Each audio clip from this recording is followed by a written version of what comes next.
नमस्कार दोस्तों।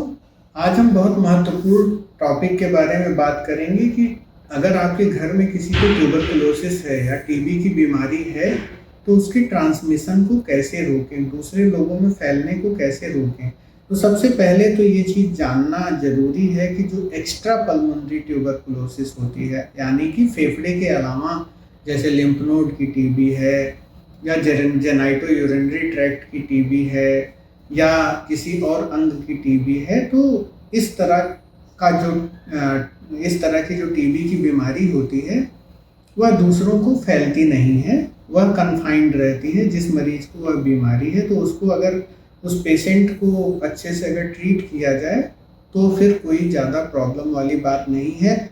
यहाँ पे यह चीज़ मेंशन कर देना बहुत ज़रूरी है कि प्राइमरीली जनरली क्या होता है कि जो बाहर फेफड़े के अलावा और किसी जगह का जो ट्यूबरकुलोसिस होता है उसका प्राइमरी फोकस कई बार लंग में भी होता है। तो ऐसे केसेस में चाहे हमें शरीर में कहीं का भी टीबी हो, फेफड़े का कम से कम एक्सरे देख लेना चाहिए, यह चीज़ मानने से पहले कि मरीज को फेफड़े का टीबी नहीं है।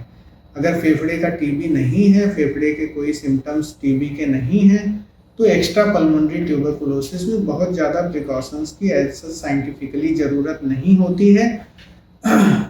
अब बात आती है पल्मोनरी ट्यूबरकुलोसिस की। तो पल्मोनरी ट्यूबरकुलोसिस या फेफड़े का जो टीबी होता है वह बहुत ज़्यादा ट्रांसमिशन का कारण बनता है। यह दूसरों को फैल सकता है। जब व्यक्ति जो टीबी से ग्रसित होता है एक बार खांसता है तो लाखों करोड़ों ड्रॉपलेट्स, जो छोटे छोटे बूंदें होती हैं, माइक्रोस्कोपिक बूंदें, वह हवा में रिलीज हो जाती हैं और उन माइक्रोस्कोपिक बूंदों के साथ आते हैं टीबी के बैक्टीरिया।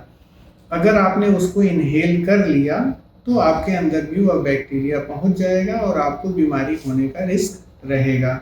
तो इससे बचाव कैसे करें? पहली बात तो सेफ डिस्टेंस मेंटेन करना है। जिस मरीज को टीबी की बीमारी है उससे करीब 6 फीट का मिनिमम डिस्टेंस मेंटेन करने से ट्रांसमिशन को काफ़ी हद तक कम किया जा सकता है। जिस कमरे में वह व्यक्ति रहते हैं वह कमरा हवादार और उसमें क्रॉस वेंटिलेशन अच्छा होना चाहिए। नहीं तो एक कन्फाइंड रूम में अगर उस व्यक्ति को रखा जाएगा तो उसके सांस या खांसी या छींक के साथ जो टीबी के बैक्टीरिया इन्वायरमेंट में रिलीज होंगे वो वहाँ पे कन्फाइंड रहेंगे, बने रहेंगे, तो नॉर्मल इनहेलेशन पे भी इसका ट्रांसमिशन हो सकता है। दूसरी चीज़ ये है कि डिस्टेंस मेंटेन करने के अलावा मास्क बहुत इम्पॉर्टेंट है। प्रेफरेबली अगर उस व्यक्ति के संपर्क में आप जाते हैं तो प्रेफरेबली N95 मास्क और कम से कम जो सर्जिकल मास्क होता है उसका इस्तेमाल करना बहुत ही ज़्यादा लाभदायक और हेल्पफुल होता है।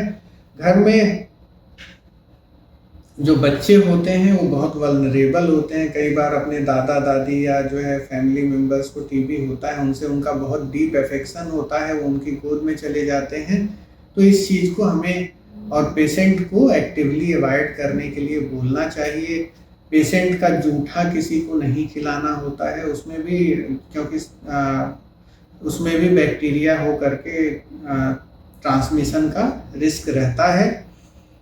कई बार इसकी वजह से इंटेस्टाइनल ट्यूबरकुलोसिस वगैरह के केसेस सामने आते हैं। तो ये सब सारे प्रिकॉशंस हैं जो कि फैमिली मेम्बर्स उसको प्रैक्टिस कर सकते हैं, जिससे टीबी के ट्रांसमिशन को काफ़ी हद तक कम किया जा सकता है। जो मरीज है उनको ये बहुत इम्पॉर्टेंट होता है कि अगर वह किसी पब्लिक प्लेस में जाएं तो हमेशा N95 मास्क का इस्तेमाल करें और लोगों के बीच, ताकि उस ट्रांसमिशन को, टीबी के बैक्टीरिया के ट्रांसमिशन को कम कर सकें।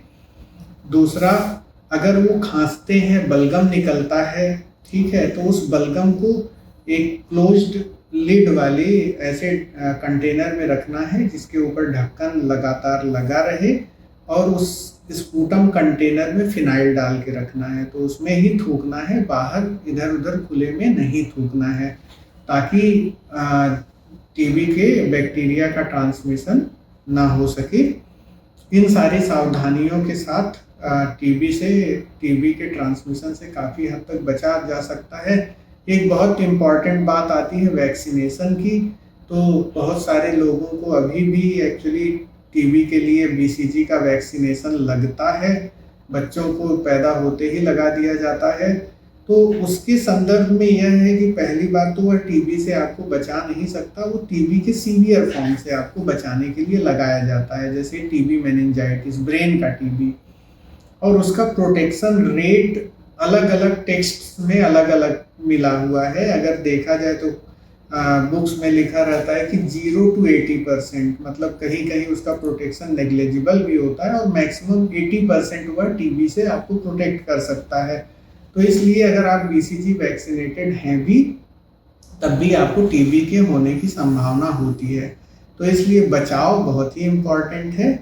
और लास्टली आती है आपकी खुद की इम्यूनिटी। अगर आप सिगरेट स्मोकर हैं, अगर आप ऐसा कुछ नॉक्सियस सब्सटेंस कंज्यूम करते हैं जैसे अल्कोहल वगैरह, जिससे आपकी इम्यूनिटी कम होती है, तो आप टीबी या किसी और इन्फेक्टिव डिसऑर्डर की चपेट में आने की ज़्यादा रिस्क पर हैं।